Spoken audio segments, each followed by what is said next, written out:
بسم اللہ الرحمن الرحیم۔ میری دوستوں سے گزارش ہے کہ ویڈیو کو لائک کریں، شیئر کریں اور ساتھ میں چینل کو سبسکرائب کر دیں، بیل آئیکن کا بٹن بھی دبا دیں تاکہ نئے آنے والی ویڈیوز آپ تک پہنچتی رہیں۔ وہاں کے لشکروں کی قیادت سنبھالیں۔ پھر حضرت خالد بن ولید ریگستان سے ہوتے ہوئے شام میں داخل ہو گئے۔ رومی فوج کو یہ توقع نہ تھی کہ مسلمان لشکر اس راستے سے بھی آ سکتا ہے۔ شام پہنچ کر سیدنا خالد بن ولید نے سب سے پہلے ابو عبیدہ بن جراح سے رابطہ قائم کیا اور پھر دونوں افواج آپس میں مل گئیں۔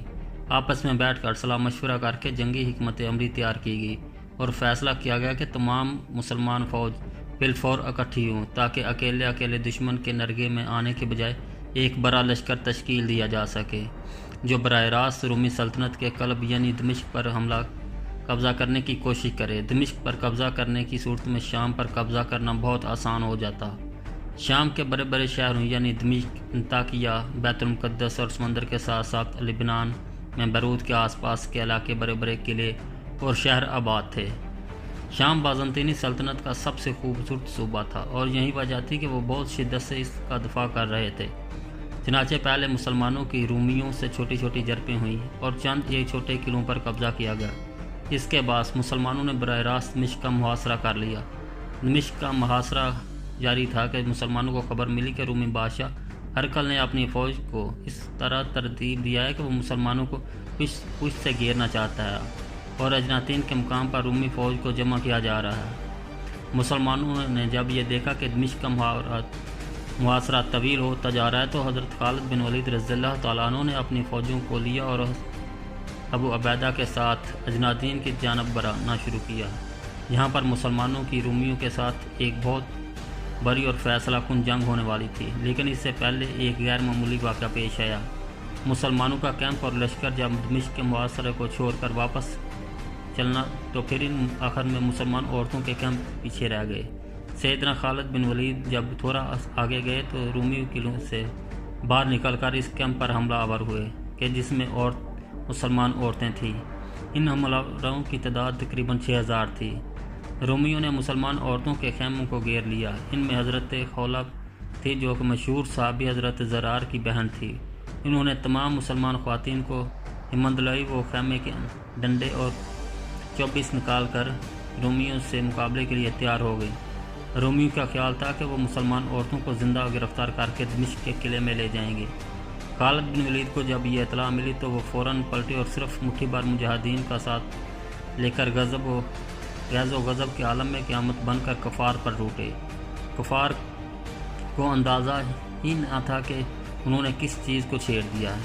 ایک طرف تو خالد بن ولید تھے جبکہ اجلال اپنی انتہا کو چھو رہا تھا، رومیوں نے مسلمانوں کی عزت پر حملہ کیا تھا، اور دوسری طرف حضرت زرار بن اجلال جن کی جان سے پیاری بہن رومیوں کے چنگل میں پھنسی ہوئی تھی۔ رومیوں کو اندازہ بھی نہ ہوا کہ کہاں اور کس طرح سے ان پر قیامت ٹوٹ پڑی۔ حضرت خالد بن ولید اپنے چند ساتھیوں کے ساتھ بجلی بن کر ان پر گرے۔ 6000 رومیوں میں سے صرف چند سو ہی بمشکل اپنی جانیں بچا کر واپس قلعے تک پہنچ سکے، باقی پوری فوج اسی طرح میں کاٹ دی گئی۔ جیسا کہ ہم بتا چکے ہیں کہ سیدنا خالد بن ولید دشمن پر ہاتھ ہلکا رکھنے کے قائل ہی نہ تھے۔ وہ جب تلوار نکالتے تو جب تک 1000-2000 دشمن کی گردنیں نہ اتار لیتے ان کو سکون ہی نہیں ملتا تھا۔ خالد بن ولید کے وہ سارے کارنامے کہ جو یہ عراق میں فارسیوں کے خلاف انجام دے چکے تھے، ان کے شام پہنچنے سے پہلے ہی رومی فوج کے ایک ایک سپاہی سے لے کر سپہ سالار تک پہنچ چکی تھی اور خالد کا نام سن کر ہی دشمن پر سراسیمگی طاری ہو جاتی۔ اجنادین کی لڑائی وہ پہلی بڑی جنگ تھی جو مسلمانوں اور رومیوں کے مابین ہوئی۔ یہاں پر عددی تناسب دیکھا جائے تو 1,00,000 رومی تھے۔ رومیوں نے بھی صرف اپنے ہراول دستے ہی بھیجے تھے۔ ان کا خیال تھا کہ 40,000 مسلمانوں کے لیے رومیوں کا یہ ہراول دستہ ہی کافی ہوگا۔ رومیوں کا بھی مسلمانوں سے کوئی ایسا واسطہ نہیں پڑا تھا کہ وہ باقاعدہ جنگ میں مسلمانوں کے جنگی حکمت عملی دیکھ سکتے۔ حضرت خالد بن ولید انہوں نے نام ضرور سنا تھا لیکن خالد کو میدان جنگ میں لڑنے نہیں دیکھا تھا۔ رومیوں کی کئی صدیوں کی حربی تاریخ نے جنگی حکمت عملی حضرت خالد کے خلاف معرکوں میں ٹوٹتی اور بکھرتی جا رہی تھی۔ مسلمان فوج کے پاس کوئی خاص ہتھیار نہیں تھے جبکہ رومیوں کے پاس منچکے اور گھڑ سوار دستے تھے۔ وہ خود بھی سرے سے پاؤں تک ذرا بختر میں غرق تھے۔ مسلمانوں کے پاس ہلکی تلواریں اور نیزے اور ہلکا گھڑ سوار دستہ تھا، لیکن جب جنگ اجنادین اختتام پذیر ہوئی تو نتائج انتہائی غیر معمولی اور ناقابل یقین تھے۔ 70,000 رومی قتل ہوئے، جبکہ 450 مسلمان شہید ہوئے۔ ان نتائج کو سمجھتے سے انسانی ذہن قاصر ہے۔ دنیا کی تمام جنگی تاریخیں میں آپ کو ایسے نتائج کہیں نہیں ملیں گے۔ یہ سی طاقت تھی کہ جو وہاں کام کر رہی تھی۔ کیا کہا جاتا ہے کہ اسلام تلوار کے زور پر پھیلا۔ یہاں سوال یہ کہ کیا رومی اور فارسی سلطنتوں نے چوریاں پہنی ہوئی تھیں؟ رومیوں کو عددی برتری بھی حاصل تھی، اسلحے کے زور پر مسلمانوں کا دباؤ برباد کر دینے کی صلاحیت بھی رکھتے تھے، مگر اس کے باوجود مسلمانوں کی چھوٹی سی جماعت کے سامنے ٹک نہ پائے جب تک اس معاملے کے ایمانی روحانی پہلو کو نہ سمجھا جائے۔ ان باتوں کو آپ نہیں سمجھ سکتے جب تک آپ مسلمانوں کو ان کی روحانی طاقتوں کو نہیں سمجھنے دیں گے جو ان فوجیوں کے ساتھ تھی۔ آپ کبھی بھی اس امراء کا اندازہ نہیں کر سکتے اس قسم کی جنگ کے بعد یہ نتیجہ کیسے نکل سکتا ہے۔ قرآن پاک میں جنگ بدر میں حضور صلی اللہ علیہ وسلم کی ایک مشت خاک پھینکنے کا واقعہ بیان کیا گیا ہے۔ ترجمہ: جب آپ نے ان پر سنگریز مارے تھے، وہ آپ نے نہیں مارے تھے بلکہ اللہ نے مارے تھے۔ الانفال آیت نمبر 17۔ اور پھر ملائکہ کے نزول کا واقعہ کہ جب حضرت جبرائیل علیہ السلام کی سرکردگی میں صفیں درست نازل ہوئیں، مسلمان لشکر میں شامل ہو کر مشرکین کے خلاف لڑے۔ جنگ بدر میں بھی 14 مسلمان شہید ہوئے اور 70 کفار مارے گئے۔ اور پھر وہی بات کہ مسلمان دشمن کے مقابلے میں 1/3 سے بھی کم تعداد میں تھے اور ان کے پاس کوئی قابل ذکر اسلحہ بھی نہ تھا، پھر بھی انہوں نے دشمن کو ایک فیصلہ کن شکست سے دوچار کیا۔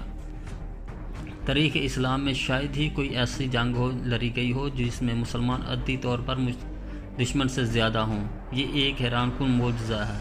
اس میں کوئی شبہ نہیں کہ خالد رضی اللہ تعالیٰ عنہ جیسا بہترین گھڑسوار سالار دنیا کی تاریخ میں پیدا نہیں ہوا۔ وہ جس طرح گھڑسواری دستے کو جنگ میں استعمال کرتے تھے، اس سے پہلے کبھی ان کا ایسا استعمال نہیں کیا گیا۔ وہ دشمن کے گھڑسوار دستوں کو الجھائے رکھتے۔ عموماً دشمن کے پاس بھاری گھڑسوار دستے ہوتے، جبکہ مسلمانوں کے پاس ہلکا گھڑسوار دستہ ہوتا تھا۔ وہ دشمن کے گھڑسوار دستوں کو الجھا کر اپنے گھڑسوار دستے کا ایک حصہ لڑائی سے نکال کر دشمن کے پیادہ دستے میں کاری ضربیں لگاتے ہوئے اسے پیچھے دھکیل دیتے۔ پھر دوبارہ سے پیچھے ہٹ کر ایک مرتبہ پھر دشمن کے گھڑسوار دستے کے خلاف حملہ آور ہوتے۔ جس طرح سے خالد رضی اللہ تعالیٰ عنہ گھڑسوار دستے کے ذریعے مخالف فوج کے پہلو پر کی جانب سے حملہ آور ہوتے اور چپلتے پلٹتے، یہ اس وقت کے حربی حکمت عملی میں ایک نیا اضافہ تھا۔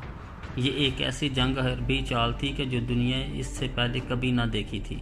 حضرت خالد رضی اللہ تعالیٰ عنہ کی واضح کردہ اس جنگی تکنیک کو جدید جرمن افواج نے بھی جنگ عظیم دوئم میں افریقہ کے محاذ پر نہایت کامیابی کے ساتھ استعمال کیا تھا۔ اس میں کوئی شبہ نہیں کہ حضرت خالد رضی اللہ تعالیٰ عنہ دنیا کے عظیم ترین سپہ سالار تھے، مگر اس میں بھی کوئی شبہ نہیں کہ حضرت خالد خود اس بات کا اقرار کرتے تھے کہ ان کی کامیابیوں کا راز اس نور اور فیض میں ہے کہ جو ان کو حضور صلی اللہ علیہ وسلم کی طرف سے نصیب ہوا۔ وہ ایمان کی حد تک حضور صلی اللہ علیہ وسلم کے بال مبارک اپنے وجود سے لگا کر رکھتے تھے۔ پھر سیدی رسول اللہ صلی اللہ علیہ وسلم کی طرف سے ان کو سیف اللہ کا لقب بذات خود اس بات کی ضمانت تھا کہ اب دنیا کی کوئی طاقت اللہ کی تلوار کو شکست نہیں دے سکتی۔ کوئی توجہ سے عراق اور شام کے فتح کا کام خالد سے لیا گیا۔ اجنادین کی جنگ کے بعد مسلمان اب اس قابل ہو گئے تھے کہ پورے شام کے مختلف علاقوں میں پھیلیں اور براہ راست دشمن کے مقابلے پر آئیں۔ اجنادین کی شکست رومیوں کے لیے ایک بہت بڑی شکست تھی، لیکن اب بھی بڑے بڑے شہر یعنی دمشق، بیت المقدس وغیرہ ان کے پاس تھے اور وہاں بھی ان کی بڑی بڑی چھاؤنیاں موجود تھیں۔ لیکن خالد کے ہاتھوں اپنی فوج کے قتل عام سے ان کی آنکھیں کھل گئیں۔ انہوں نے پہلی مرتبہ اس شکست کو انتہائی سنجیدگی سے لیا۔ انہوں نے اپنی پوری سلطنت سے فوجیں بلانی شروع کی۔ ارمینیا کا بادشاہ بہان خود اپنی فوج لے کر پہنچا۔ پورے یورپ اور یوگوسلاویا سے فوجیں آئیں اور خود ہرکل یعنی ہرکولیس اپنی لشکر جرار کے ساتھ وہاں موجود تھا۔ اب انہوں نے مل کر ایک اور بڑی جنگ کی بھرپور تیاریاں شروع کر دیں۔ مسلمانوں کو اندازہ تو تھا کہ مزید خونریز جنگیں آنے والی ہیں، لیکن خود اکثر مسلمانوں کو بھی نہ کہ جو مکہ مدینہ سے آئے تھے کہ یہ اندازہ نہیں تھا کہ ان کی شدت کتنی ہوگی۔ اگر ہم ان تمام مولکات کا ایک جامع تجزیہ کریں کہ جو اس زمانے میں مسلمانوں کو فارسی اور رومی سلطنتوں کے خلاف درپیش ہیں، مسلمان اور رومی بازنطینی افواج کے عسکری چالوں اور جنگی منصوبہ بندی پر نظر ڈالیں تو ہم ان سب تجزیات میں ایک بہت اہم پہلو کو بھی موضوع بحث بنانا چاہتے ہیں کہ جس کی تاریخی شہادت دیتی ہے۔ جنگ اجنادین میں جب پہلی دفعہ رومیوں کا واسطہ سیدنا خالد بن ولید سے پڑا تو رومیوں کا ایک پادری سیدنا خالد بن ولید کے پاس آیا اور سیدنا خالد سے پوچھا کہ کیا تم ان کے سپہ سالار ہو؟ خالد نے فرمایا میں اس وقت تک ان کا سپہ سالار رہوں گا جب تک میں اللہ اور اس کے رسول صلی اللہ علیہ وسلم کی اطاعت کرتا رہوں گا، اور جب میں حکم عدل کروں گا پھر یہ نہ میری عزت کریں گے اور نہ ہی میں ان کا سپہ سالار رہوں گا۔ یہ سن کر پادری کے منہ سے بے اختیار نکلا، یہی وجہ ہے کہ تم لوگ ہمیں شکست پر شکست دیتے جا رہے ہو۔ اس طرح ایک مرتبہ خالد نے حضرت زرار کو بھیجا کہ وہ رومی لشکر کی جاسوسی کریں۔ زرار ننگے بدن جنگجو کے نام سے مشہور تھے، یعنی جب وہ دشمن کی صفوں میں حملہ کرتے تو جوش ایمانی میں آ کر کمر تک اپنی قمیضیں اتار دیا کرتے اور ذرا پھینک کر دشمن پر ٹوٹ پڑتے، یعنی صرف تلوار اور نیزہ لے کر جنگ کرتے اور اپنے اس خاص حلیے کی وجہ سے دور سے پہچانے جاتے۔ یہ زرار بن لازوار ہیں جو فطرتاً ایک دلیر جنگ باز جنگجو تھے۔